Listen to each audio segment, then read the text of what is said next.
মুসলমানদের টাইট করার জন্য সব থেকে ইজি, কোনো বম বারুদ চালাতে হবে না, কোনো অস্ত্র দরকার পড়বে না।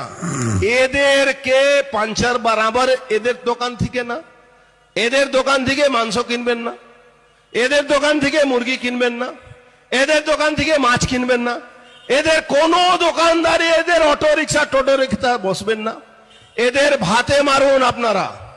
এদের যেদিন ভাতে মারতে শুরু করবেন, এই 67% 70% লোকেরা আচ্ছা বিরিয়ানি অর্জুন সিং, তুই তো দেখতে মানুষের মতো, কিন্তু তুই একটা জানোয়ার।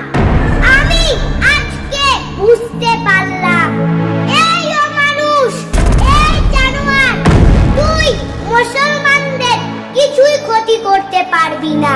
মুসলমানরা যদি ইচ্ছা করে তোকে 1 মিনিটেই ঠান্ডা করে দিতে পারে। এই অর্জুন সিং, মনে রাখিস, তোর ধ্বংস হওয়ার টাইম এসে গেছে। তুই তো একটা বিজেপি দালাল, তোর শয়তানি আর চলবে না। তোদের ধ্বংসের সময় এসে গেছে। তোরা বিজেপিরা গুন্ডার দল, তোরা বিজেপিরা দাঙ্গাবাজের দল, তোরা বিজেপিরা মিথ্যাবাদীর দল, তোরা বিজেপিরা শয়তানের দল। এই অর্জুন সিং, একটা কথা মনে রাখিস, মানুষের পাশে না থাকলে মানুষ তোকে ভোটও দিবে না। বন্ধুরা, বিজেপিকে কেউ ভোট দিও না। বিজেপিরা হলো দাঙ্গাবাজের দল। বিজেপিরা ক্ষমতা এলে আমাদেরকে শান্তিতে থাকতে দিবে না।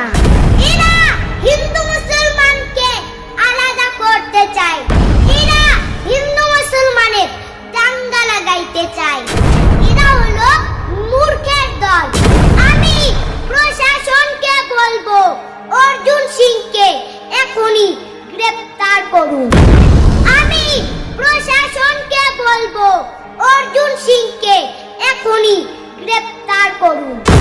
অর্জুন সিং সব সময় জাতি দাঙ্গা লাগানোর চেষ্টা করছে। অর্জুন সিং সব সময় জাতি দাঙ্গা লাগানোর চেষ্টা করছে। আমার মনে হয় প্রশাসন অন্ধ হয়ে গেছে। তাই আমি প্রশাসনকে অনুরোধ করব, অর্জুন সিংকে এখনই গ্রেফতার করুন।